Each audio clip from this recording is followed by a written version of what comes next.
vamos a efectuar la presentación de la conferencia de esta tarde. En primer lugar, quería excusar la presencia de nuestro presidente de la Fundación Frax, Matías Pérez Such, que por motivos personales no podrá acudir a este acto. En segundo lugar, saludamos a las autoridades municipales y militares, presidentes de clubes náuticos, así como a los patronos de la Fundación Frax y demás asistentes a esta conferencia. La conferencia de hoy es la cuarta de las que celebramos en Benidorm este año, dentro de las terceras jornadas de la mar, y la quinta en total si tenemos en cuenta la celebrada el pasado día 13 en el Museu Marítim de Barcelona. El título de la conferencia es Pioneros del antiguamente llamado arte de navegar por debajo del agua, Isaac Peral o la solución definitiva. Esta conferencia va a ser impartida por don Diego Quevedo Carmona, alférez de navío actualmente en la reserva e historiador naval, a quien felicito y le he felicitado anteriormente por haber sido nombrado recientemente consejero delegado del Instituto de Historia y Cultura Naval, nombramiento creo que fue en el mes de marzo por el almirante Piñeiro, que estuvo en unas jornadas aquí en nuestra localidad. Para su presentación llamamos al comandante naval de la provincia de Alicante, el capitán de navío, don Rafael Torrecillas de Pardo. Ay, de Prado, vale, pues nos han bailado las letras.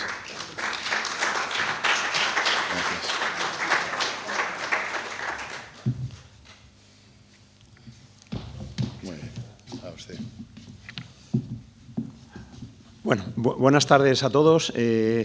La verdad es que para mí es un gran placer poder presentar a don Diego Quevedo, que es un personaje importante en la Armada y es el mayor experto del arma submarina y de Isaac Peral en particular. Entonces, la verdad que para comentar su currículum debemos organizar una conferencia y, por supuesto, no, hay que centrarnos en la conferencia que vamos a dar hoy y entonces me voy a limitar a dar unas pequeñas pinceladas sobre su vida. Como oficial, es un oficial de la Armada retirada tras 42 años de servicio, 30 de ellos los pasó en el arma submarina. Tiene unas más de 22.000 horas de inmersión, que se dice en poco. Desde siempre ha compaginado sus deberes militares con la pasión por la historia naval, lo que le ha llevado a publicar más de una docena de libros e impartir incontables conferencias como esta que vamos a recibir por toda la geografía nacional, habiendo llegado a representar a la Armada en congresos internacionales en Croacia, en Polonia.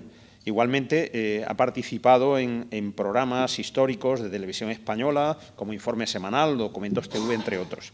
Su pasión por la historia naval española, sobre todo en lo referente a la historia del arma submarina, le hizo obtener en varias ocasiones una mención de honor en la edición anual de los premios que convoca el Instituto de Historia y Cultura Naval, habiendo obtenido igualmente el premio Álvaro de Bazán, que se concede al mejor artículo que publica la Revista General de Marina. Igualmente ha obtenido otros premios de otras entidades, como el de Historia Naval, convocados por la Fundación Álvaro González. Entre otros reconocimientos, pues, fue nombrado Benemérito de Honor por la Asociación Histórica de la Guardia Civil y, por supuesto, Cartagenero de Honor por su aportación a la difusión del nombre de la ciudad de Cartagena a través de sus charlas, coloquios, exposiciones y colaboraciones diversas con diferentes medios de comunicación españoles, extranjeros, audiovisuales y escritos. Actualmente se encuentra trabajando, a petición de la editorial Planeta, en un libro que se pretende editar en 2026, que conmemorará el 175 aniversario del nacimiento de Isaac Peral. Es miembro de la Unión Nacional de Escritores de España, que le nombró en septiembre del 23 miembro de honor, y también de la Asociación Española de Militares Escritores. Recientemente, en febrero del 26, pues ha sido nombrado, como ya ha dicho el patrono, Jaime, pues a instancias del almirante director del Instituto de Historia y Cultura Naval, pues consejero de dicho instituto por el AGENA. Y ya sin más, le paso la palabra para que nos deleite con su conferencia. Muchas gracias.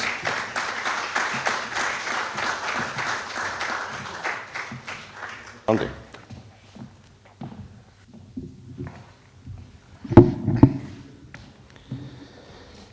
Bueno, buenas tardes a todos. Como decía Lina Morgan, gracias por venir. En fin, estar dispuestos a pasar aquí unos 40 45 minutitos hablando de un tema que me apasiona, como es una parte de la historia del arma submarina. Una historia del arma submarina que en esta ciudad, como Benidorm, que es la única ciudad de España donde tiene una plaza dedicada al arma submarina y donde, como veremos, algunos episodios históricos se tuvieron lugar en el puerto de Alicante, es decir, muy cerca de aquí, pues, bueno, vamos a hablar de todo ello. Bueno, pues ese es el título de la conferencia y estos son algunos de los personajes con sus inventos de los que vamos a hablar. Esto es un viejo axioma inglés que habla por sí solo, que dice, la traducción es muy sencilla, que la vida de un inventor no es precisamente una cosa sencilla, ¿no? Y realmente así es. Les diré que, bueno, es sabido que el hombre, el ser humano, desde tiempo inmemorial ha tenido dos objetivos, que es tratar de volar como los pájaros y tratar de nadar como los peces. Eso es innato a la condición humana desde tiempo inmemorial. En cuanto a nadar como los peces, o sea, en cuanto a personas que han inventado artilugios submarinos, nos podíamos remontar pues, al principio de los tiempos, al siglo I, II, III, ¿no? Pero no nos vamos a remontar tan atrás, porque si no, esto sería, en fin, demasiado largo. Pero vamos a empezar allá por el siglo XV y XVI, y vamos a llegar a nuestros días. Por ejemplo, tenemos, bueno, voy a hablar, por supuesto, de pioneros extranjeros y pioneros españoles. Empezando por los extranjeros, tenemos a este señor, Cornelius Van Drevel, un físico holandés, de finales del XVI, principios del XVII, a quien se debe, como digo ahí, uno de los primeros intentos de construir un artilugio sumergible en 1620, con el que logró navegar por el Támesis, le vemos aquí, en un grabado de la época, donde, bueno, exhibió su artilugio ante la realeza. Este es el dibujo básico que nos indica cómo era el bote de Cornelius Van Drevel. Como ven, es una cosa, en fin, muy arcaica. Esta es una réplica actual de ese bote que inventó él. También se le hizo navegar a esa réplica. Y los británicos llegaron a hacer este sobre conmemorativo dice aquí que es el primer submarino construido por fulanito. A ver, vamos a ser serios. ¿Esto es un submarino? ¿Ustedes creen que esto es un submarino? No lo es, ¿verdad que no? Pero los ingleses ya decían que este fue el primer submarino. Ahí lo pone. Y que tuvo lugar sus pruebas en el año 1620, total hace 400 años. Bien. Luego tenemos este otro, una goleta adaptada para sumergirse, de un inglés, John Day, que en aguas de Plymouth, en junio de 1774, ya hemos pegado un salto de casi 100 años, bueno, pues murió al ser aplastado por la presión del mar. Sería la primera víctima reconocida de lo que luego sería una larga lista por haber querido, como digo ahí, probar un artilugio submarino.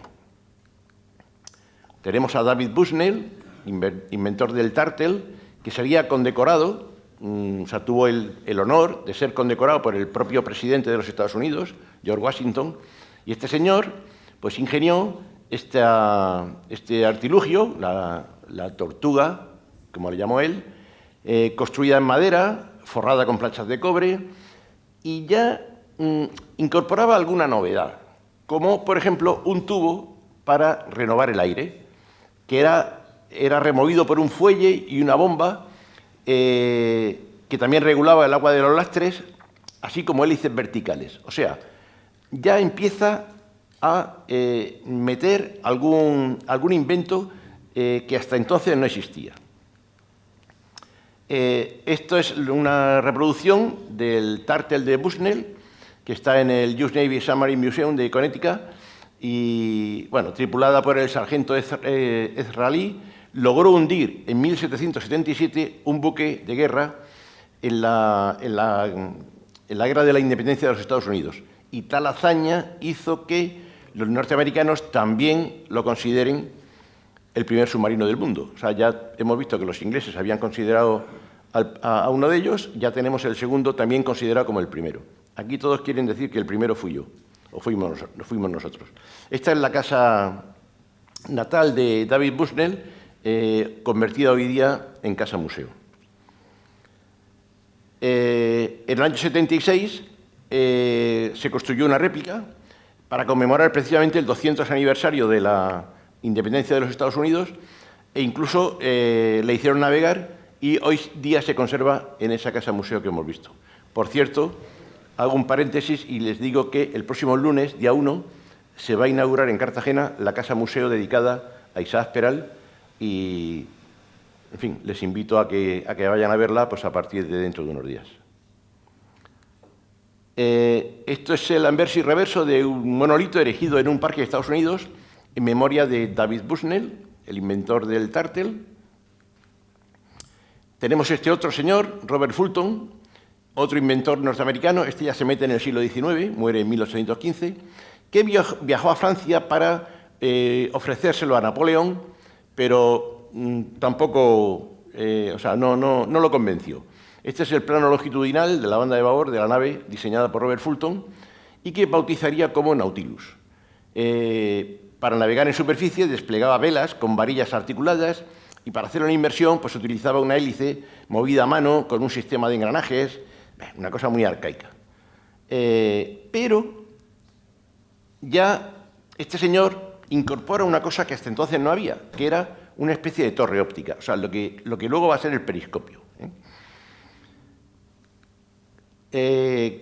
Lo construyó con planchas de hierro forradas de cobre y lo probó en aguas del Sena en el año 1800. Como muestra este grabado, y al año siguiente se lo llevó a Brest.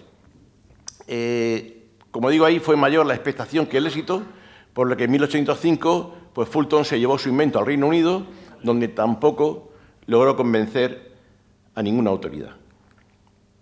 Este es el modelo del prototipo de Robert Fulton, que es una réplica que está en el Museo de la Mar, en Cherburgo, en Normandía.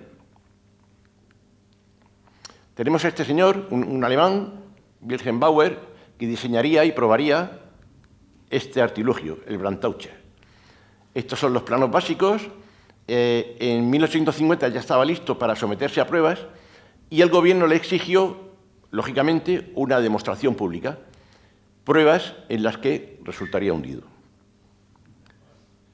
Esta es una escultura actual que en el puerto de Kiel, en Alemania, porque en estas aguas probó su invento y, bueno, esta escultura pues, se la hicieron los alemanes pues, para recordar que en estas aguas probó, como digo, su invento. Tras resultar hundido en las pruebas de mar, en febrero de 1851 sería recuperado 36 años después, en 1887. Y es este, hoy día se puede admirar en el Museo de Dresden, en Alemania. Tenemos al capitán del ejército confederado, Hadley. Este señor, ideó este artilugio. Este es el plano de planta y alzada. Tenía una eslora de 12 metros, una manga de 1,15 y 8 personas iban sentadas, tal y como se ve ahí, accionando una manivela que daba movimiento a una sola hélice y una novena persona lo pilotaba. Bueno, ya empezamos por lo menos a tener forma ya más de submarino. Ya no es un tonel ni nada así como como hemos visto hasta ahora. Ya va cogiendo forma. Bueno, esto es un dibujo de la época que muestra una sección del Harley y un dibujo que lo muestra en el puerto de Charleston.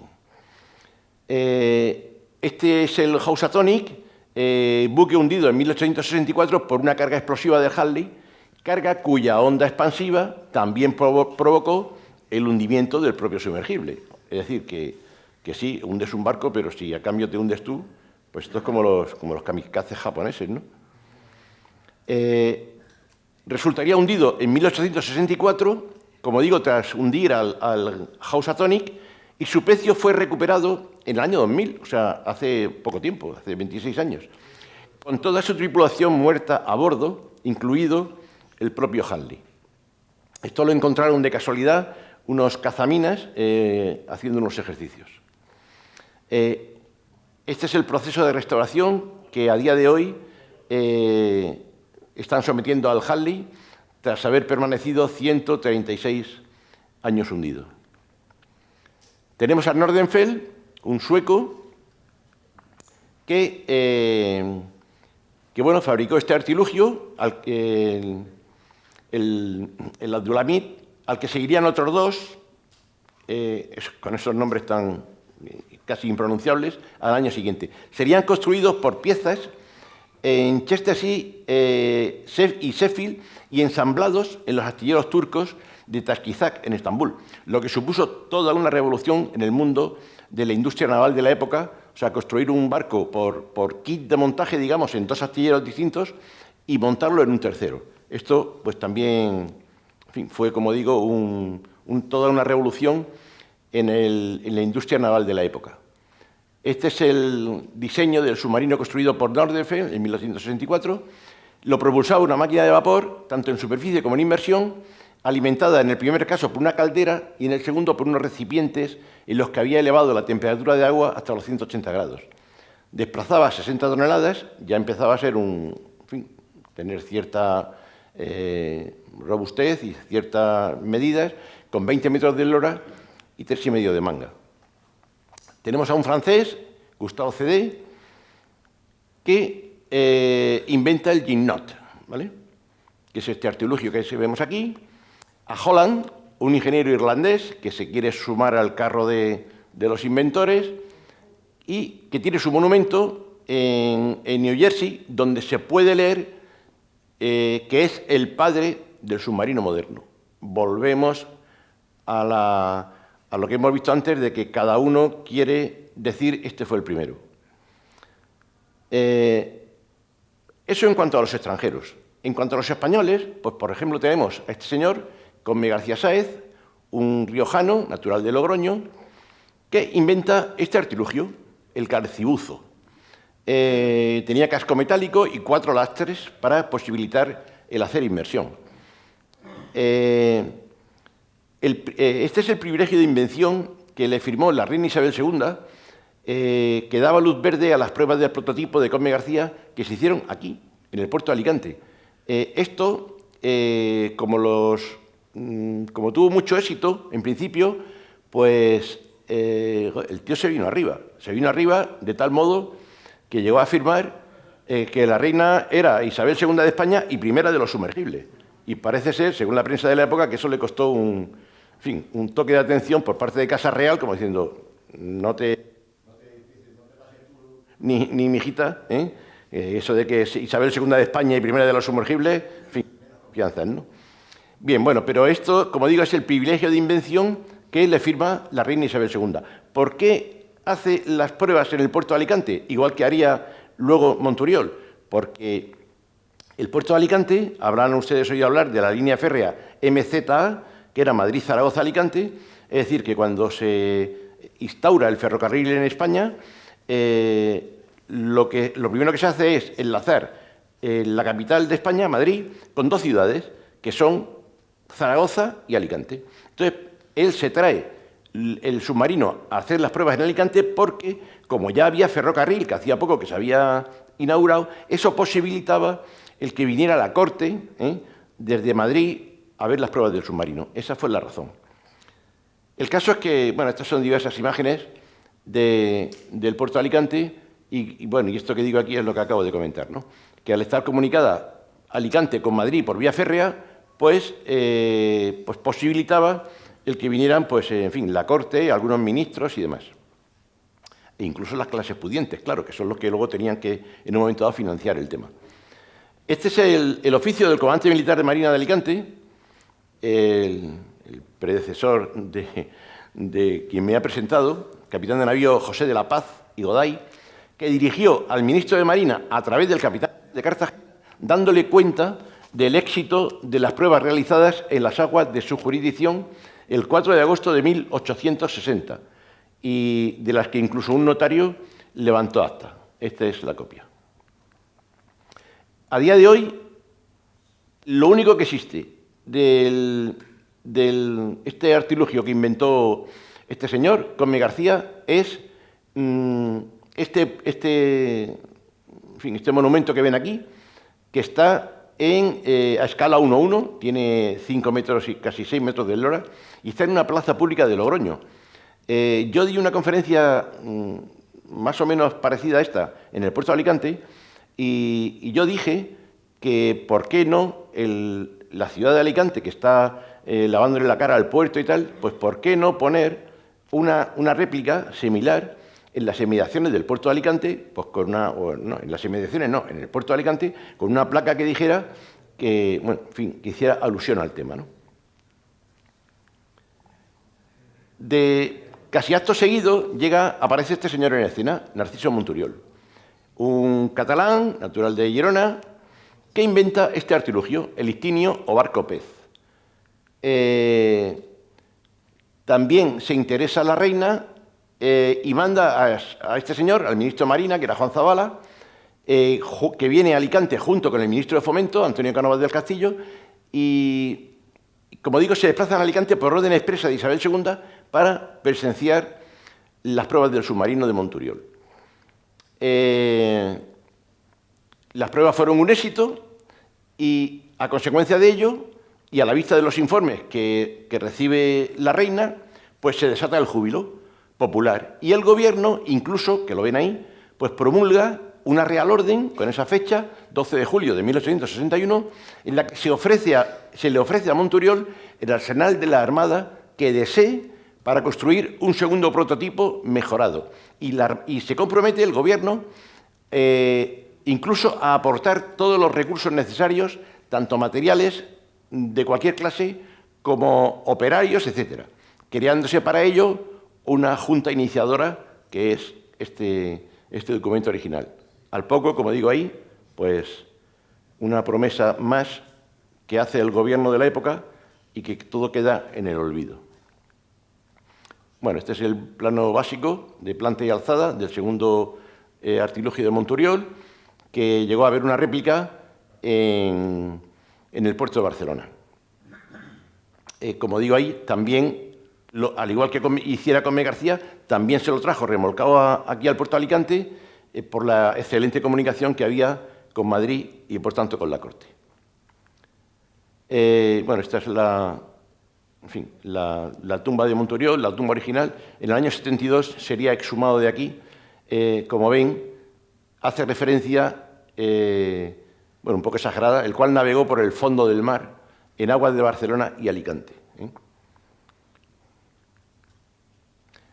Este otro señor, que es bastante desconocido, Isidro Cabañes, otro catalán, comandante de artillería, autor, junto a otro señor, Miguel Bonet, de un sumergible coetáneo al de Peral.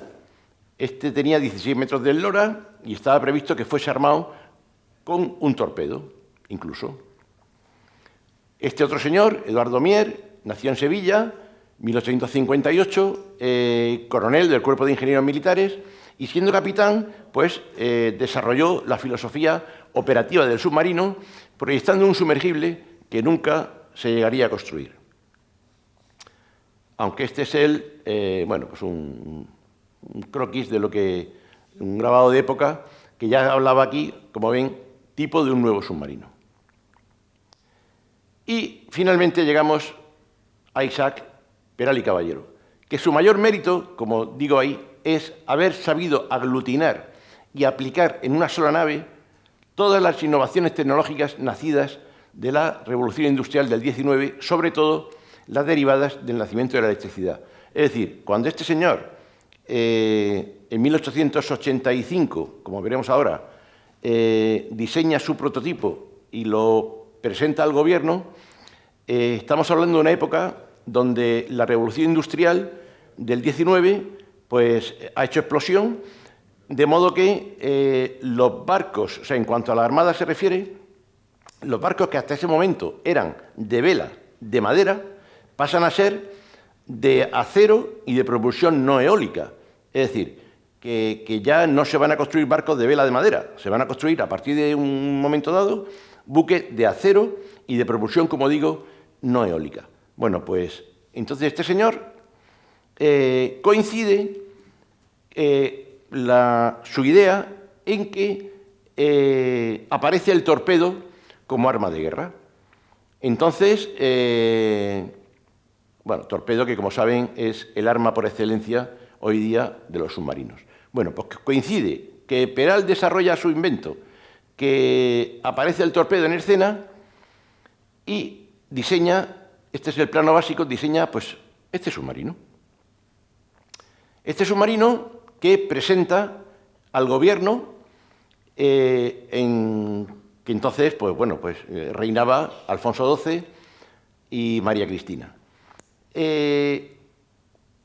Bueno, al principio todo eran pegas, porque incluso se llegó a decir que Peral no había inventado nada, y que que tenía pájaros en la cabeza y que encima debió leer a Julio Verne, porque también en esa época aparece Julio Verne. Este señor, que entre otras cosas escribe, entre otros libros, escribe, como saben, Las 20.000 leguas de viaje submarino, que tiene mucha difusión en España porque cuando Julio Verne escribe esto, Francia, aunque él es francés, pero Francia está inmersa en la guerra franco-prusiana, con lo cual el gobierno francés emite una norma, dicta una norma que dice que las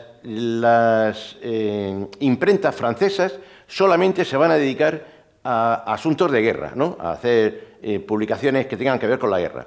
Un tío que ha escrito una novela, que se busque la vida, que esto aquí no se le va a publicar. Entonces él se viene a España porque le pilla, es lo que más cerca le pilla, y por eso la primera edición la publica en España, con lo cual aquí tiene más difusión que haber sido así, ¿no?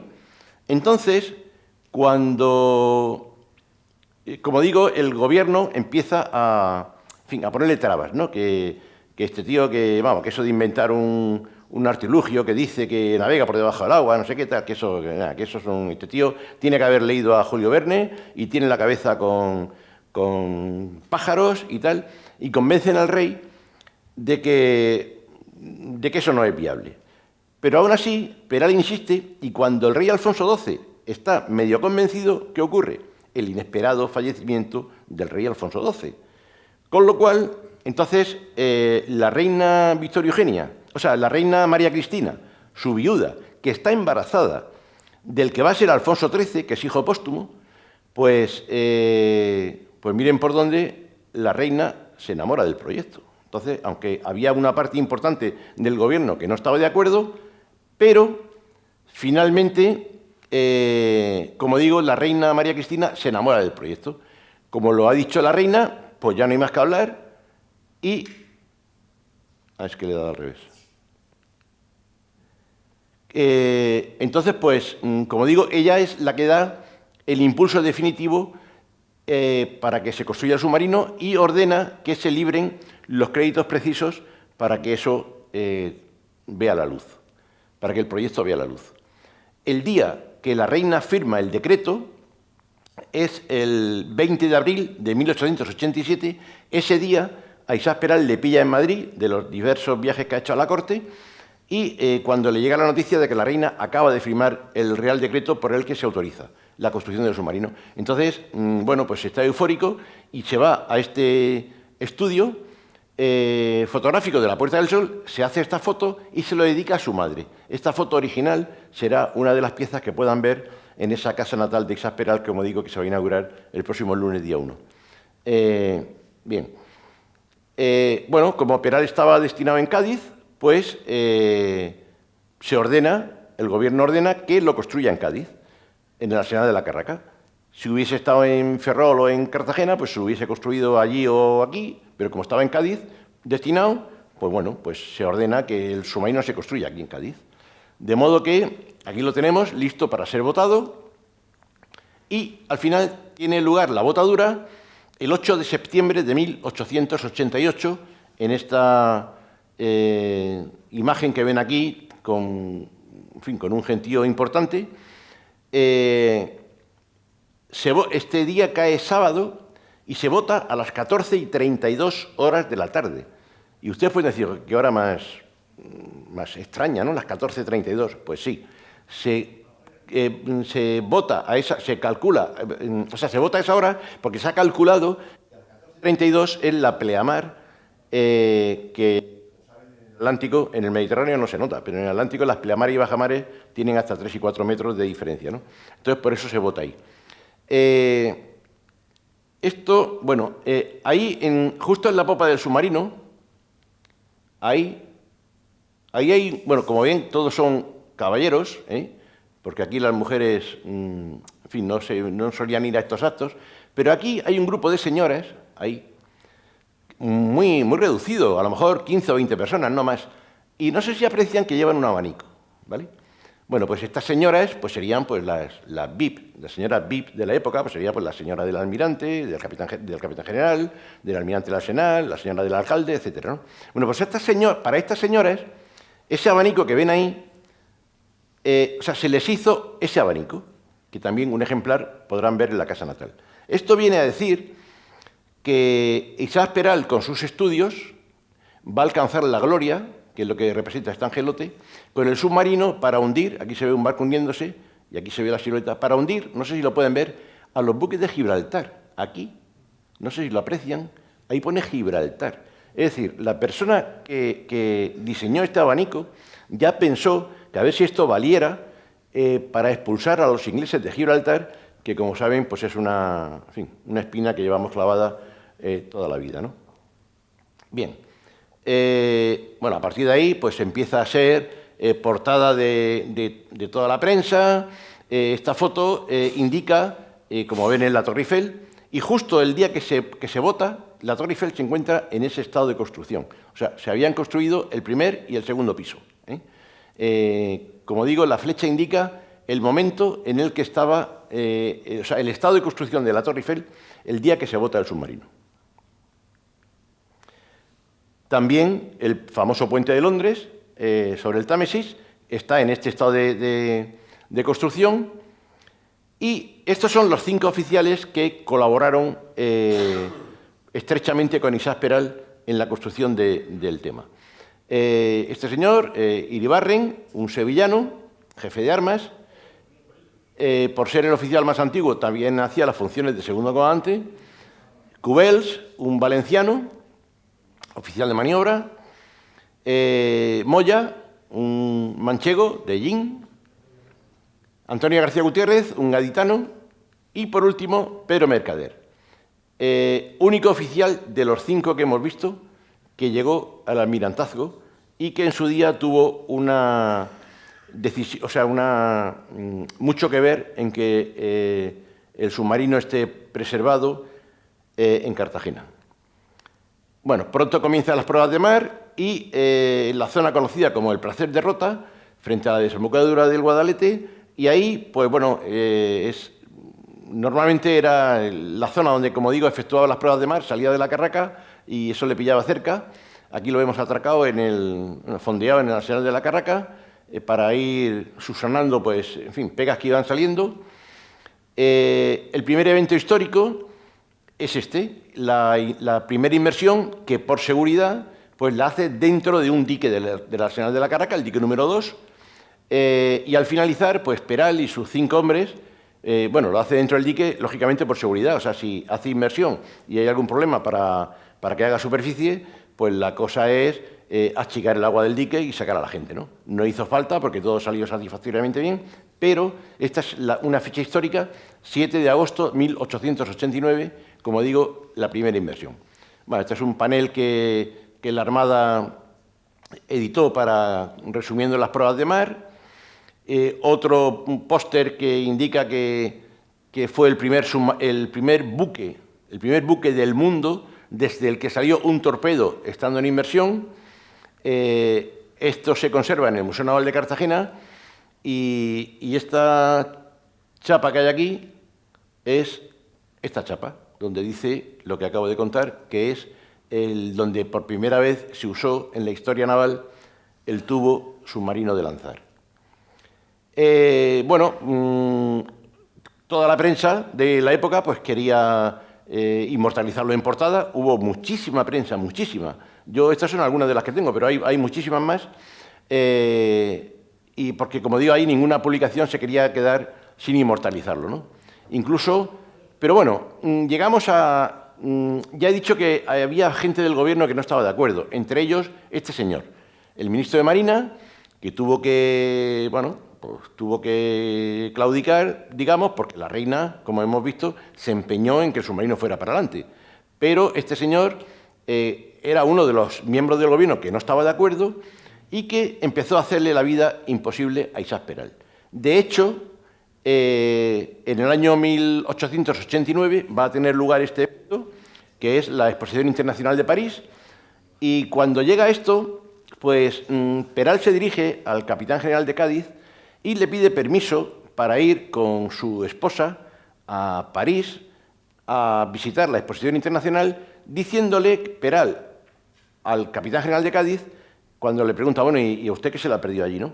Y dice, pues sí, almirante, pues yo quiero ir allí porque allí seguramente, seguramente no, allí todos los países aportan lo último de su tecnología y yo quiero ver si hubiese algo que fuera de aplicación a mi submarino. Con lo cual, y además le dice, yo no quiero dietas ni quiero nada más que quiero que usted me autorice. Bueno, de modo que se coge a su señora, que no lo he dicho, pero se llamaba Carmen. Entonces coge a su señora y se van a Madrid, cogen el tren en San Fernando y se van a Madrid.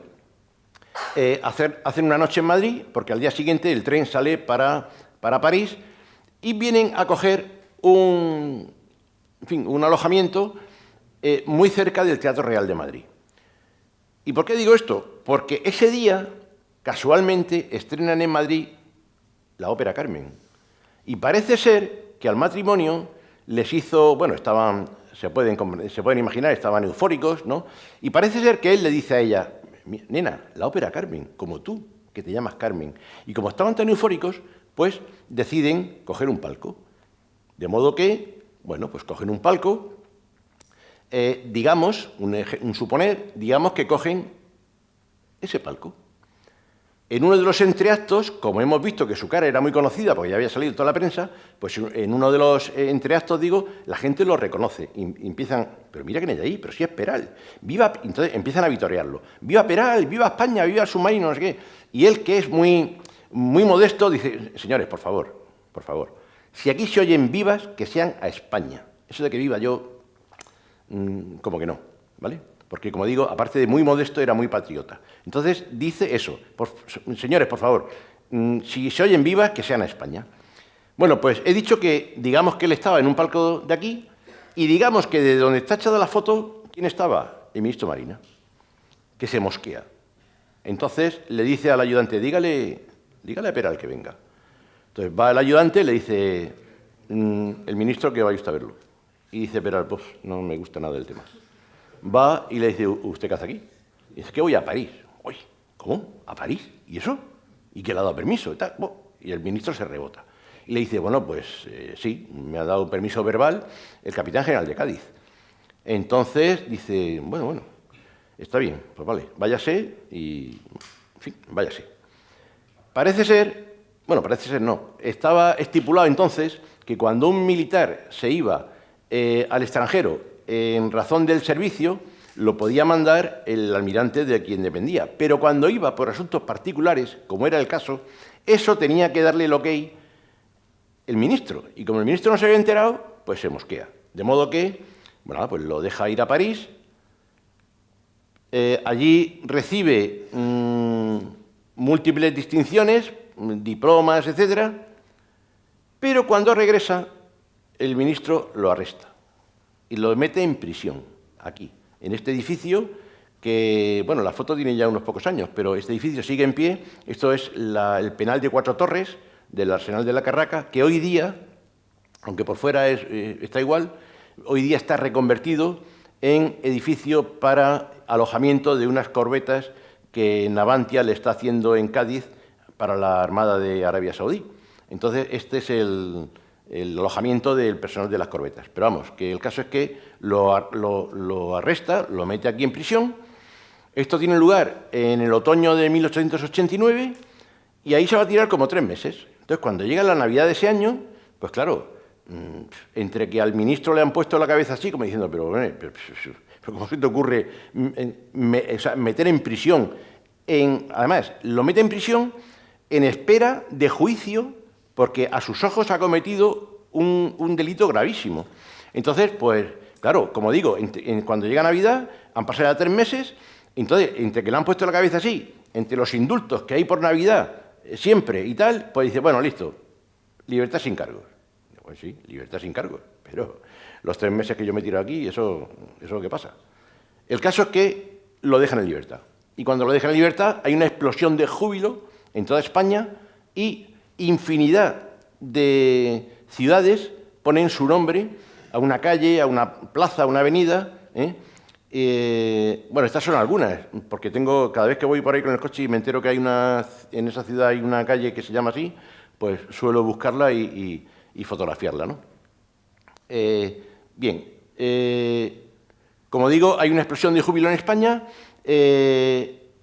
incluso sale en noticia de portada de este periódico de gran tirada de Nueva York, etcétera, ¿no? Se reanudan las pruebas de mar,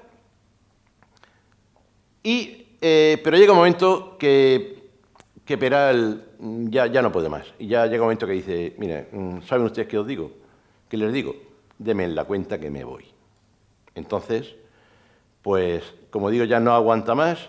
Aparte, está enfermo, porque él tenía, aquí donde yo me estoy tocando, en la sien izquierda, él tenía una verruga que años antes, estando destinado en Filipinas, un barbero le va a dar un tajo, se la va a cortar, ¿no? Por accidente, o en fin, sin darse cuenta. Y por un descuido, como digo, le da un tajo a esta verruga, y a partir de ahí él va a llevar aquí pues apósitos, gasas, ungüentos, etcétera, y eso al final lo va a llevar a la muerte, como veremos más adelante. El caso es que, como digo, ya no puede más. Llega un momento que dice, señores, denme la cuenta que me voy. Y entonces busca un periódico, que es este, que paga de su bolsillo esta edición donde hace un manifiesto al pueblo español explicándole a tantísima gente que lo admiraba, explicándole por qué me voy de la Armada. Bien, cuando se va de la Armada, se establece en Madrid, bueno, ya se ha ido de la Armada, ha pedido la renuncia, se va, además se va, había estado 20 y tantos años de servicio, se va, según dice la Armada, no le corresponden haberes pasivos, porque se ha ido de la Armada de manera voluntaria, es decir, que no va a cobrar nada por haber estado ese tiempo en servicio. Y se va a instalar en Madrid, en este edificio. Aquí, en el bajo de este edificio, va a montar su primer negocio. Va a montar varios, pero este es el primero. El Centro de Consultas Electrotécnicas se va a llamar. Es decir, él va a explotar los amplios conocimientos de electricidad que ya tenía en una época donde nadie, o muy poca gente, nadie no, pero muy poca gente sabía pues, lo que era un voltio ni un amperio, ¿no? Entonces él crea, como digo, este Centro de Consultas Electrotécnicas y se establece en este edificio. Este edificio fue derribado en los años 70 en Madrid y poco después de ser, apenas unos meses después de ser derribado, el Ayuntamiento de Madrid saca una norma que dice que los edificios de más de no sé cuántos años están protegidos y no se pueden derribar. Pero a este no le pilló el indulto. Entonces, cuando cuando se derriba este edificio, que se hace otro en su lugar, pues esta esquina es esa esquina, Génova 13. Miren ustedes. O sea, esta esquina es esa esquina. Casualmente, donde está la sede del PP. ¿Vale? Bien. Bueno, este es, a poco que conozcan Madrid, esto es Las Cibeles, aquí está la Puerta de Alcalá, que se ve un trozo, aquí está lo que hoy es el Ayuntamiento, en esto que todavía es un solar, y esto es la Casa América. Aquí vivía la duquesa de Medinaceli, y esta, cuando Peral se instala en Madrid, pues va a ofertar sus servicios a gente importante, por ejemplo, a esta señora, a esta duquesa. Le da un presupuesto, ella se lo acepta, y claro, en cuestión de un par de meses, la duquesa dice, madre mía, yo hago así, ¡pop!, y se enciende la luz. ¡Wow, qué maravilla! Y me quito de en medio las velas, los quinqués, la peste a petróleo, etcétera, ¿no? Entonces, claro, esta señora está tan encantada que se va a encargar de hacer publicidad de Peral, ¿no? De modo que mucha gente, sobre todo gente importante, claro, la gente VIP, digamos, los que se relacionan con ella, pues empiezan a electrificar palacios en Madrid y electrifica pues varios. No le queda ahí la cosa, sino que se va ampliando. Cada vez que había algo que él pensaba que podía obtener una renta, pues a eso le hincaba el diente. Por ejemplo, hace un viaje a Zaragoza y observa que hay ciertas partes del curso del río Ebro donde hay saltos de agua. Entonces dice, pues esto es desaprovechar. Si yo estos saltos de agua los aprovecho, genero electricidad. Y si genero electricidad y almaceno electricidad, puedo vender electricidad. Entonces, de hecho, funda en Zaragoza lo que él va a llamar la Electroperal Zaragozana. Bueno, pues al poco él fallece, va a fallecer con 43 años, muy joven. Entonces, cuando él fallece, la viuda y los hijos, pues no saben gestionar su patrimonio o tal. El caso es que un par de años después o 3, esta empresa se fusiona con otra, luego hay otra fusión y otra más, y hoy día es Endesa. Es decir, que la Endesa, que a lo mejor le da corriente a la casa de alguno de ustedes, que sepan que el germen de Endesa fue la Electroperal Zaragozana. Bueno, este es el reverso de la acción que acabamos de ver, el anverso y el reverso. Vale. A todo esto, el submarino se ha quedado abandonado donde 2 años, si recuerdan la diapositiva que hemos puesto, cuando se votó, pues este es el mismo lugar donde se había votado 2 años antes. Entonces aquí queda abandonado, lo van a cambiar, aquí va a estar 39 años, nada menos, 39 años abandonado. A todo esto, él, si se dan cuenta, este Sisas Peral, como él tenía complejo de llevar aquí esos apósitos, él nunca va a mirar a la cámara, ni siquiera de frente, y mucho menos mostrando el lado izquierdo. Todas las fotos, todas, las que ustedes vean de Sisas Peral, va a ser mostrando el lado izquierdo de su cara. Este es el equipo médico, este es el doctor Federico Rubio y Galí, es un señor muy famoso de la época, que tiene incluso una estatua en Madrid, en Moncloa, donde está el cuartel general del Ejército del Aire y del Espacio, que hay un avión de la Patrulla Águila, pues justo detrás, entre eso y la ciudad universitaria, hay un parque que se llama el Parque del Oeste, allá hay una estatua de este señor. Bueno, pues este hombre lo está tratando y le dice, mira, esto se ha convertido en un cáncer de piel y llega a perder la visión del ojo izquierdo. Entonces le recomienda que se vaya a Berlín, a que lo vea este señor, el doctor Berman, que es un cirujano de cierto prestigio en Europa, y le dice, vete que te vea el doctor Berman, porque yo, este tema, como digo, se me va de las manos. Cuando llega a Berlín, llega a la estación del Norte, lo que hoy día es la estación de metro de Príncipe Pío, y coge el tren y se va a Berlín, a ser operado. Allí, cuando llega a Berlín, el propio Kaiser alemán, en España ya, Peral ya, digamos que no existía, ¿no? Ya pues, hacía 3 años que habían abandonado la Armada y ya, pues, bueno, venga, siguiente, que pase el siguiente. Entonces, pero cuando llega a Alemania, el propio Kaiser se interesa por el estado de salud de su ilustre visitante, digamos, ¿no? Entonces, de hecho, le ordena a su ayudante personal que vaya todos los días a la clínica y le informe personalmente del estado de salud de su, en fin, de este enfermo. Pero es operado, pero al tercer día fallece y, bueno, pues por un, en fin, tiene una infección generalizada y tal, y al final, como digo, fallece. Fallece, lo embalsaman y lo traen de vuelta a Madrid y llega a la estación de donde había partido, llega ya cadáver, llega embalsamado y en el andén solamente está la familia y hay 5 personas, 5, que los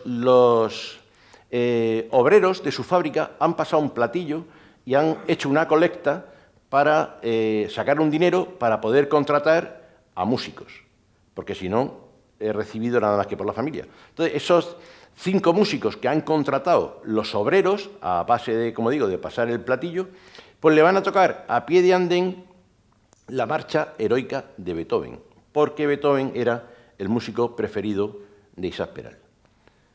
Cuando esto ocurre, la Armada se lo quiere llevar aquí, al Panteón de Marinos Ilustres de San Fernando, donde pienso que debería estar, pero no está porque, entre otras cosas, la viuda dice, pues va a ser que no. No, porque a mi marido lo habéis tratado a patadas, entonces, pues la viuda se niega. Entonces, como la viuda se niega, pues finalmente lo entierran aquí, en el cementerio de la Almudena. Además, como viene embalsamado, pues, y su muerte no estaba prevista, pues no hay ni panteón ni nada. Entonces lo tienen como mes y medio en el depósito de cadáveres de aquí de la Almudena y finalmente lo entierran aquí. Lo entierran,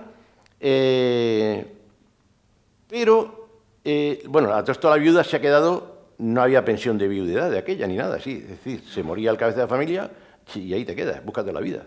Entonces, la viuda se queda, pues eso, no voy a decir la indigencia, pero casi, ¿no? Empieza a vender cosas que a Peral le habían regalado en su momento y tal, y empieza a restringir consumo, que decimos en la Armada, es decir, empieza a reducir gastos.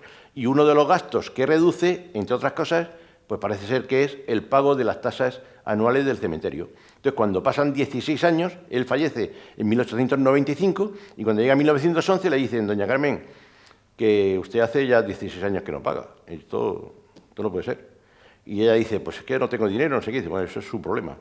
Aquí o se pone usted al día o su marido, aquí no nos casamos con nadie. Su marido sumamos, lo mandamos a una fosa común y aquí se acaba la historia. Entonces ella pone el grito en el cielo, ¡ay, mi marido, una fosa común, tal!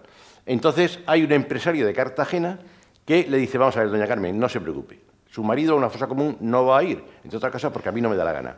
Entonces, yo le propongo a usted exhumarlo, llevarlo a Cartagena, su ciudad natal, y yo voy a correr con todos los gastos.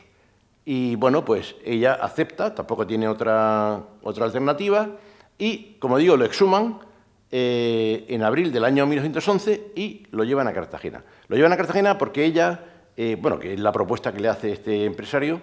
Ella dice, porque ella por lo visto por las tardes ella vivía cerca de la Almudena, y por lo visto ella, la viuda, por las tardes se sentaba ahí en la tumba, en fin, haría sus rezos y tal, ¿no? Pero ella dice, aunque te lleves de Madrid lo que yo más quiero, pero tengo la seguridad de que en Cartagena, que es su ciudad natal, siempre va a haber una flor para su tumba y una oración para su alma, dice ella.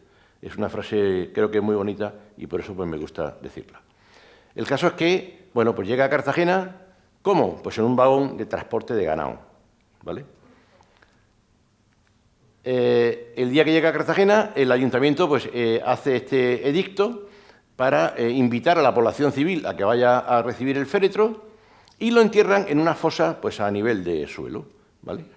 Entonces, cuando esto ocurre, alguien del ayuntamiento, algún concejal, dice, una tumba aquí a nivel de suelo, como todo el mundo, se merece algo más, ¿no? Se merece un mausoleo. Ese mausoleo va a llegar esto es 1927, o sea, esto es 1911 y va a tardar 16 años. En el año 1927, finalmente se va a ir a un mausoleo, que lo veremos ahora, pero en el año 1913 el Diario Oficial del Ministerio de Marina publica esto que ven aquí, por el que se ordena el desguace del submarino. O sea, el submarino lleva ya, desde 1890, lleva ya, pues 23 años, 23 años dando vueltas allí por la carraca, que cuando estorba aquí, pues lo pasan para allá, y cuando estorba allí lo cambian de sitio. De modo que en 1913, como podemos ver aquí, el Diario Oficial dice que se desguace y que se queden, o sea, que se conserven solamente unos 2 metros de la popa. Dice que deberá guardarse en un almacén del arsenal como interesante recuerdo para la Marina. O sea, esto es un disparate, pero así fue publicado. Cuando esto ocurre, el Ayuntamiento de Cartagena pues pone el grito en el cielo.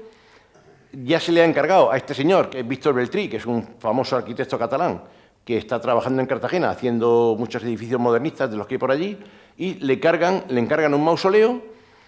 Y finalmente, el día 1 de noviembre del año 27, a todo esto el submarino, ya veremos a ver qué pasa con él, en el año 27, el 1 de noviembre, coincidiendo con la celebración de los fieles difuntos, los comandantes de los submarinos, que son estos señores que vemos aquí, pues se ha exhumado el cadáver y lo han traído al mausoleo que hoy ocupa en Cartagena, en el cementerio de Cartagena,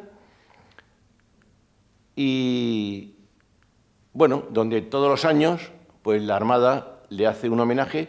El último se lo hicimos el viernes pasado, el día 22. Y se le pone, en fin, su corona de laurel y demás. En fin, el submarino, como digo, finalmente se salva del soplete por una serie de circunstancias que luego, si quieren, si me la preguntan, yo se lo explico, pero que no podemos hacer esto muchísimo más largo, porque como resumen final, el submarino de Peral fue el primer buque desde el que se disparó un torpedo en inmersión, fue el primer buque en realizar una navegación totalmente sumergido y emergiendo en el lugar que le había sido programado, fue el primer submarino propulsado solo por electricidad independiente del aire, propulsión independiente del aire, con 2 motores de 30 caballos y 500 voltios, algo que era extraordinario para la época. No había motores de tanto caballaje como esos. Fue el primero en utilizar una torre óptica con un sistema de determinación de la distancia al blanco. Disponía de un sistema de achique de lastres y de trasiego de agua mediante bombas exactamente igual que el que hoy se usa en nuestros submarinos. Disponía de un sistema de regeneración de aire viciado también exactamente igual al que se usa hoy día, o con muy pocas variaciones. Disponía de botellas de aire acondicionado para el disparo de los torpedos, exactamente igual que hoy día. Podía recargar el tubo de torpedos con torpedos de reserva, exactamente como hoy día. Disponía de aguja náutica y timones de profundidad, la cual podía ser regulada a voluntad. Disponía de diversos manómetros para tener el control en todo momento de cota, presiones, etc. También Peral modificó los ácidos de las baterías y las placas de plomo, patentando el que él modificó, siendo las actuales de muy similares características a los que él usó. Diseñó y adaptó a las baterías un sistema de electroimanes, de modo que cuando la batería estaba al 100% de capacidad se activaba un muelle que hacía cortar la carga. Dispuso, el submarino llevaba 613 baterías, un sistema que las incomunicaba por grupos, por si alguna se cortocircuitaba, dejarla incomunicada, y un sinfín de otros detalles menores.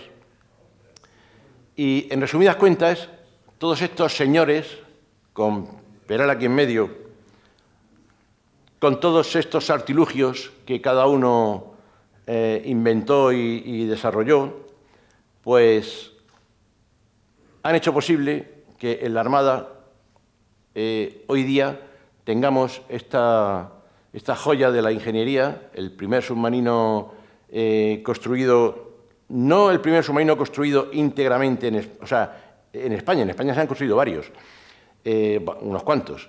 Este es el primero con tecnología española. Eso sí es, en fin, lo quiero dejar claro. Y que han hecho posible, como digo, pues esta joya de la corona, que es el submarino S-81 Isaac Peral, el primero de una serie, que el segundo, pues para la semana que viene o la otra ya va a empezar a hacer las pruebas de mar, el S-82, el Narciso Monturiol.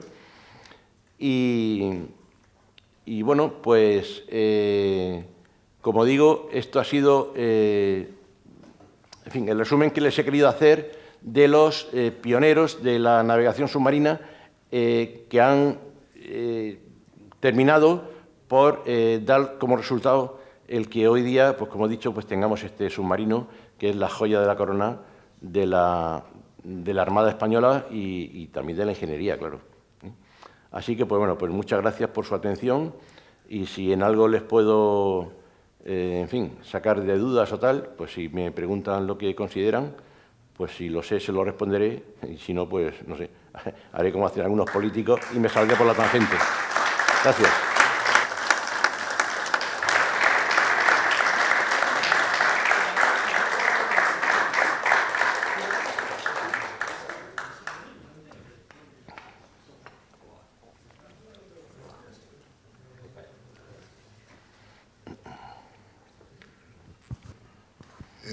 Buenas tardes, gracias por su conferencia.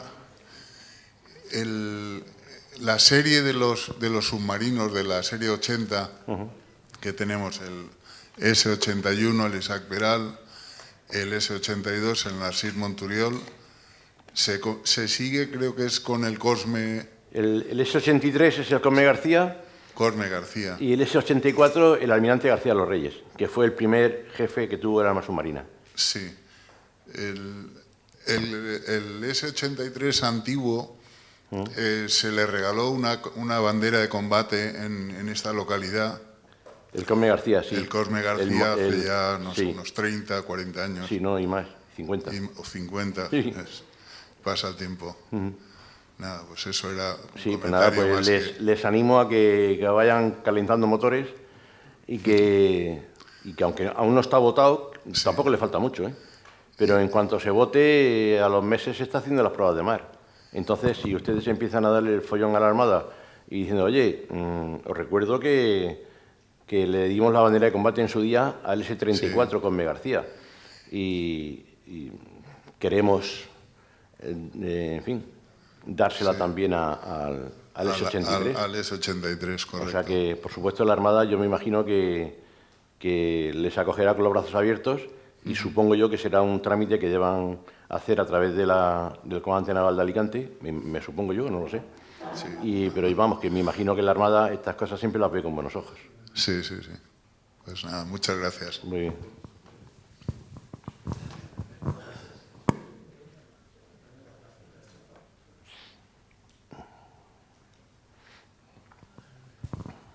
Sí, el sistema de aire AIP, ¿usted lo ha visto? ¿Existe? El sistema del AIP es, bueno, sabe que son siglas del Air Independent Propulsion, o sea, propulsión independiente del aire. Entonces, ese sistema lo va a llevar ya de serie el S-83. El S-81, que ya está navegando, y el S-82, que va a navegar ya mismo, está previsto, tienen el hueco hecho, digamos, está previsto incorporárselo en la primera gran carena que hace el buque. O sea, los submarinos normalmente se tiran como 5 años operativos y al que hace 6 los paran, los recorren y tal, ¿no? Y los actualizan, digamos, ¿no? Entonces, en esa primera inmovilización que haga, que se llama Gran Carena, tanto al S-81 como al S-82 ya está previsto montarle el AIP, pero al S-83 ese ya lo va a llevar instalado. De hecho, creo incluso que ya se lo han montado. Eso le va a permitir estar un montón de días en la mar sin tener que depender de sacar un mástil porque la batería de los submarinos se recargan con los motores diésel, ¿no?, que lleva el barco. Los motores diésel necesitan aire para la combustión. Por eso hay que sacar un mástil que se llama el snorkel. Por ahí entra aire y que posibilita poder poner en marcha los diésel para recargar las baterías. Entonces, en este caso, no va a hacer falta subir a superficie en unos cuantos días gracias a la IP. Pero, como digo, se va a instalar de serie ya en el 83, en el S83, que va a estar, pues, en fin, en los próximos meses ya va a ser votado.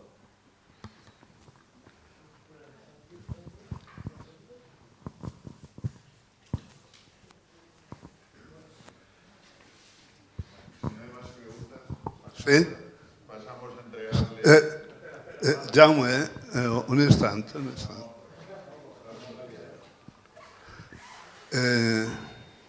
Buenas tardes. Buenas tardes. Al nombrar el Cosme García, pues me ha dado un golpecito el pecho y me acuerdo de la maniobra de entregarle la bandera de combate, que la cogió el capitán de corbeta Cucarella. Y nos invitaron a ir al submarino.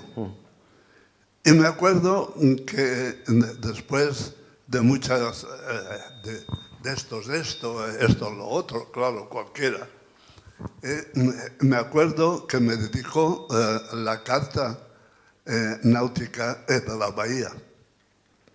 Y, por cierto, en aquel tiempo ya se empleaba el bolígrafo y eso que tiene pelo, y casi no se ve la dedicación. Pero lo que sí que pude ver el telescopio. El telescopio que cuando me puse a ver desde el mar lo que es el pueblo, me dio la impresión de que el pueblo me iba a caer encima de lo fino que se veía lo que yo veía. Y bueno, me acuerdo de la invitación esa. Y después de muchos años, yo estuve en el GEMA y hablando me dijo el jefe del Estado Mayor de la Armada, Sebastián, no sé, no me acuerdo. Zaragoza Soto. Sí. Y al yo hablarle de esto que estoy hablando, pero un poco mejor, ahora estoy enganchado. Me acuerdo que me dijo, siguió la conversación y me dijo, sí, el almirante Cucarella. Pues sí, y cuando yo lo conocí era el capitán de corbeta del submarino que vino aquí. Y me dio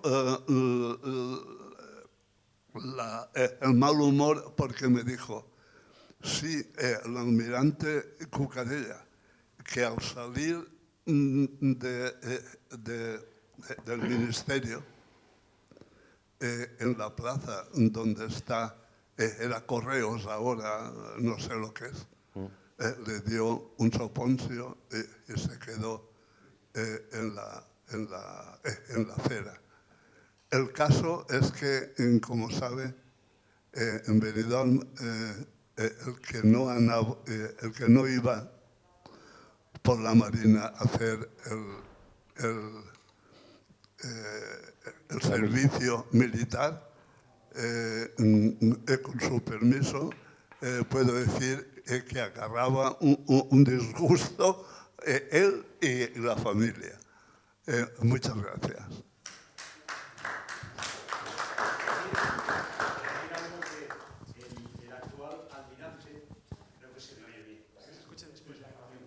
El actual almirante del Arsenal de Cartagena se llama Vicente Cuquerella, que es precisamente el hijo del capitán de corbeta Cuquerella que recibió la bandera de combate aquí. Y él... Antes el Almar. Perdón, el padre del almirante de Almar. Acción Marítima. El almirante de Acción se llama Vicente Cuquerella Gamboa, que resulta que no siguió los pasos de su padre. Él es piloto de Harrier, se hizo piloto. Pero él, con 8 añitos, estuvo aquí en Benidorm durante la entrega de la bandera de combate a su padre en el Cosme García. Es un detalle. De hecho, el presidente, Matías, yo hace unos meses le llevé a visitar al almirante, allí a Capitanía, en Cartagena, y hablando, pues dice, yo estuve allí, y Matías decía que él hizo la grabación del evento, ¿no?, de la entrega de la bandera de combate, ¿no? Lo cual es curioso, ¿no? Ahora tenemos el almirante de Acción Marítima, Vicente Cuquerella, hijo de Vicente Cuquerella, que recibió la bandera de combate, como comandante del Cosme García. Nada.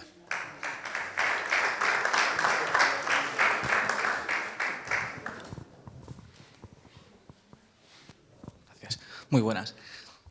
Bueno, una pregunta muy sencilla. ¿Por qué se abandonó el proyecto militar del submarino? ¿No se podía haber utilizado para alguna acción bélica del momento, como la guerra de Cuba o Filipinas? Mira, si el submarino Peral, hablamos de 1888, ¿vale? La guerra de Cuba fue 10 años después. Sin duda, pero vamos, no le quepa a usted duda de que se hubiese cambiado el rumbo de la historia de haber tenido nosotros el submarino Peral. El submarino Peral no, submarinos como el de Peral, porque fue 10 años después de la guerra de Cuba, hubo tiempo de sobra de meterle las modificaciones que Peral ya pensaba meterle. Cuando tuvo lugar los tristes acontecimientos de la pérdida de Cuba y Filipinas, el almirante George Dewey, que fue el almirante que mandaba la flota norteamericana en el bloqueo a Santiago de Cuba, él, en el Congreso de los Estados Unidos, o sea, no se lo dijo aquí a un grupo de amiguetes, no, lo dijo en el Congreso de los Estados Unidos, dijo, señores, reconozco que si Peral hubiese mantenido, o sea, que si España hubiese tenido varios submarinos como los que había inventado el señor Peral, yo no hubiera podido mantener el bloqueo ni 24 horas. Eso lo dijo el propio almirante George Dewey. ¿Por qué se echó para atrás el proyecto? Bueno, pues había muchísimas razones, pero se la voy a resumir en un par de ellas. En España en esa época no había tecnología. Entonces, cuando Peral presenta su proyecto al gobierno, se le da carta blanca y se da un garbeo por media Europa y compra el sistema de armas, los torpedos y tal, los compra en Alemania, la óptica la compra en Francia, del periscopio y demás, las baterías las compra en Bélgica, a la casa Tudor, los motores se los bobinan en Londres, la casa Ismich, en fin, entonces los ingleses, bueno, a todo esto la prensa de la época empieza a publicar lo que decía el abanico, que a ver si esto valiera para expulsar a los ingleses de Gibraltar. Con lo cual los ingleses se ponen la oreja así y empiezan a decir, a ver si es verdad que nos van a quitar Gibraltar, porque ya digo, la prensa empieza a machacar el tema, ¿no? Entonces, el gobierno inglés manda un espía a España, el famoso Basil Zaharov, el mercader de la muerte. Este señor era esto da para una conferencia monográfica sobre él. Este señor era un traficante de armas de la época. Además, tenía una visión comercial maravillosa. El tío decía, bueno, Grecia está en continuo enfrentamiento con los vecinos turcos. Pues va y le vende armas a Grecia. Entonces llegan los turcos y dice, ¿y a mí no me va a vender? Pues, claro, a ti también. Entonces, cuando veía que dos países estaban enfrentándose, le vendía armas a uno y al otro, ¿comprendes? Entonces, este señor, como digo, el mercader de la muerte, era el apellido que tenía, era un espía a sueldo del gobierno británico. Este señor vino a España, intentó untar, y de hecho untó a más de uno, a Peral lo llegó a tentar, a la misma vez vinieron el director de unos astilleros alemanes, que también se había enterado de la movida, vino y le habló con Peral y le ofreció un cheque en blanco firmado. Y le dijo, aquí tiene usted un cheque en blanco firmado para que usted ponga la cantidad que crea conveniente y se venga a construir submarinos con nosotros. Una de las cosas que he dicho es que Peral era muy patriota. Y llegó a decirle, no, yo es que a usted no le puedo vender nada, porque yo no tengo nada para vender. Y dice, ¿cómo que no? Y no, es que el invento... Dijo, ¿cómo que no? Y no, que yo no tengo nada para venderle a usted, porque el invento no es mío, ya se lo he regalado a mi patria. Por lo tanto, yo no puedo vender nada. Es decir, bueno, a todo esto, envidias, todas las que quiera y más. Y le voy a citar una. La reina, ya he dicho 2 veces Victoria Eugenia, no. La reina María Victoria, la viuda de Alfonso XII, la madre de Alfonso XIII, esta mujer que, como he dicho, estaba enamoradísima del proyecto, lo está hasta tal punto que a su ayudante personal, usted habrá visto cuando va Su Majestad el Rey por ahí, que lleva detrás, generalmente lleva un comandante, cada vez va de un ejército, que va con la carpeta y los cordones, ¿no? Que es el ayudante del rey. Bueno, pues el ayudante de la reina, que era un capitán de fragata de la Armada que se llamaba Armero Urreta, lo puede ver en Internet, bueno, pues la reina mandó a su ayudante personal embarcar a bordo del submarino. ¿Por qué? Porque, claro, el ayudante tenía hilo directo con la reina, ¿no? Entonces la reina estaba ansiosa de saber en cada momento qué había ocurrido hoy, ¿no? Entonces, de modo que el submarino salía a la mar, regresaba por la tarde y según regresaba, él telegrafiaba a Palacio y le comunicaba a la reina el resultado de las pruebas, ¿no? Entonces, pero claro, mientras que eso ocurría, Peral tenía que redactar lo que había, o sea, los acaecimientos del día de hoy. Cuando tenía el informe hecho, se lo tenía que mandar al jefe del ramo de ingenieros del Arsenal de la Carraca, de quien dependía. Cuando él lo recibía, se lo tenía que mandar al almirante del Arsenal de la Carraca, de quien dependía. Cuando ese almirante lo recibía, se lo mandaba al capitán general de Cádiz, de quien dependía. Y cuando él lo recibía, se lo mandaba a Madrid al ministro Marina, de quien dependía. Y el ministro Marina lo mandaba a la corte. Es decir, que lo que ha ocurrido hoy, la reina lo va a recibir el mes que viene, 10 días después o 15 días después. Entonces, claro, ahí hay una serie de mandos por el medio que se mosquean y a Peral le dice, pero bueno, dice, pues a mí que me cuenta usted. A mí usted que me cuenta. Usted será todo el almirante que usted quiera, pero a mí que me cuenta usted. Si el ayudante de la reina, que por el expreso deseo de ella ha venido a bordo y le ha telegrafiado a Palacio y le ha contado las novedades, que usted se entera una semana después, pues es que yo tengo que seguir el proceso natural de los escritos, ¿no? Entonces, y todo eso va a hacer que empiecen las envidias, y al final, y encima, como he dicho, el ministro Marina era uno de los miembros del gobierno que no estaba de acuerdo con el proyecto. Al final, entre todos lo mataron y él solo se murió. Es la envidia de este país que a lo mejor hoy hubiera pasado, si no igual, por allá. Mira, en aquella época había un dicho que decía, lo conocen, había un dicho que decía que cuando un clavo asoma la cabeza, siempre hay alguien dispuesto a darle un martillazo y dejarlo a ras de los demás. Es decir, tú tocas aquí y ves que hay un clavo que asoma y no te preguntas por qué asoma, sino lo suyo es darle un martillazo y dejarlo a ras de los demás. Y más o menos eso fue lo que le pasó a él. O sea, no era un teniente navío al uso, no era uno más, era un tío que sobresalía no mucho, muy mucho, y eso, pues, quieras que no, causaba muchas envidias. Y al final, pues, se lo cargaron. Se lo cargaron hasta el punto, ya digo, de decir, él, mira, dame la cuenta que me voy, aquí no hay quien nos soporte, así que ahí os quedáis. Y así fue la historia. Una cosita.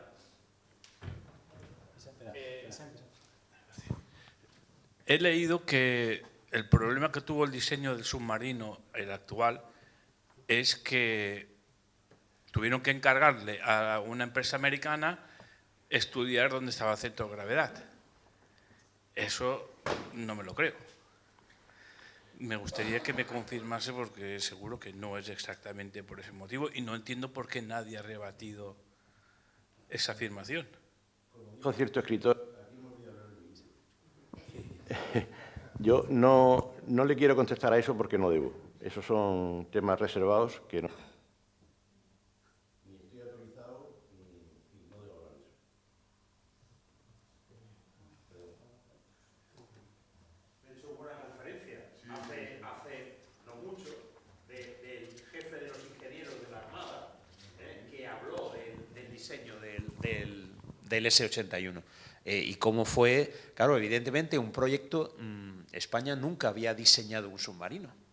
Entonces, el diseño de un submarino es muy complejo y tiene sus complicaciones, como han tenido los proyectos de los submarinos americanos, los británicos, el portaaviones británico y tal. O sea que uno no da un salto tecnológico increíble. Claro. Entonces, bueno, evidentemente, como bien ha dicho Diego, es un tema que, bueno, ya está resuelto, tal, se pidió apoyo a quien sabía, pero solo como asesoramiento. Al final, esos americanos que quisieron apoyar, pues simplemente dieron ciertas indicaciones para resolver el problema. Y el problema fue resuelto aquí, en España, con nuestros ingenieros. Como dice el dicho, bien está lo que bien acaba, ¿no? Buenas tardes. Al final, el submarino Isaac-Peral, tal como se decía en la orden, ¿se desguazó? No. ¿Es el original el que está en el Museo de Cartagena? Está en el Museo Naval de Cartagena, es el original. El alcalde de Cartagena empezó, en fin, capitaneó, digamos, una movida y al final pues convencieron a la Armada de que era una aberración meterle el soplete y bueno, pues se consiguió salvar del soplete. He dicho antes que de los 5 oficiales, solamente uno, Pedro Mercader, llegó al almirantazgo. Entonces resulta que cuando se trae el féretro de Peral a Cartagena, en el año 27, Mercader era un almirante de la Armada de mucho prestigio. Entonces, claro, pues las clases políticas y tal, entre otros le dijeron al almirante, parece mentira que usted, que haya sido de la dotación del submarino Peral, y que está usted en la cúpula de la Armada, pues me permita que se vaya a desguazar esto, ¿no? Entonces, fue uno de los que, en fin, se hizo cargo del tema y fue uno de los que anuló esa orden que estaba firmada y publicada en el Diario Oficial. Y afortunadamente, después de haber estado 39 años abandonado, yo esta conferencia la di en Cádiz y hubo un señor que me dijo, dice, bueno, ¿y por qué se lo han llevado ustedes a Cartagena? Pues esto se construyó aquí y todo, porque Peral nace en Cartagena, pero cuando tiene 7 años de edad, el padre, que es capitán de Infantería Marina, lo destinan a San Fernando y él se va con la familia, claro, y él vuelve a Cartagena cadáver. O sea, él no tuvo otra relación con Cartagena nada más que los 7 primeros años de su vida. ¿Por qué está el submarino allí? Pues porque, por lo que he dicho, porque el almirante Mercader, en fin, hizo gestiones y además en San Fernando, aprovechando que estaba allí abandonado, se le hizo una cesárea grande, que si van a Cartagena lo pueden ver, que lleva ahí como un parche, y se le hizo una cesárea para sacarle los motores y, en fin, todos los elementos grandes que no caben por la única escotilla, y durante 39 años el submarino Peral fue la letrina de los obreros del arsenal de la Carraca. Entonces, yo creo que nada más que por esa razón no se merecían tenerlo allí preservado, de modo que afortunadamente pues se ha salvado del soplete. Es el único barco que queda del siglo XIX, fue el primer buque construido en casco de acero en un arsenal del Estado. O sea, es un barco importante y por eso merecía ser salvado del soplete, gracias a que muchos años atrás los que mandaban pues decidieron salvarlo. Y los que hoy vivimos, pues nos agrada verlo allí. Además está en un sitio maravilloso, bajo cubierto, en una dependencia del Museo Naval, libre de las inclemencias del tiempo, libre de que cuando ascendió el Cartagena se subieron todos los hinchas a celebrarlo y libre de todas esas cosas. Libre de que las gaviotas, en fin, defecan en él, libre de que cuando llueve se moja y se pudre y todas esas cosas. Entonces, pues bueno, está felizmente recuperado, está hueco por dentro, pero está.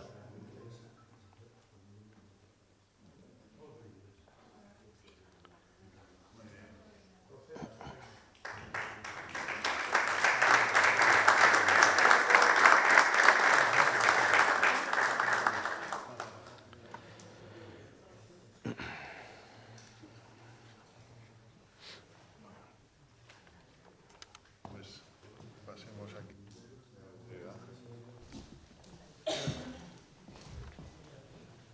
Este no era de hierro, Bueno. es de barro y es Muy bien. una antigua carabela que entregamos a todos nuestros Muy bien. contertulios Muy bien. y participantes. Muchas gracias. Muchísimas gracias. Gracias. Gracias.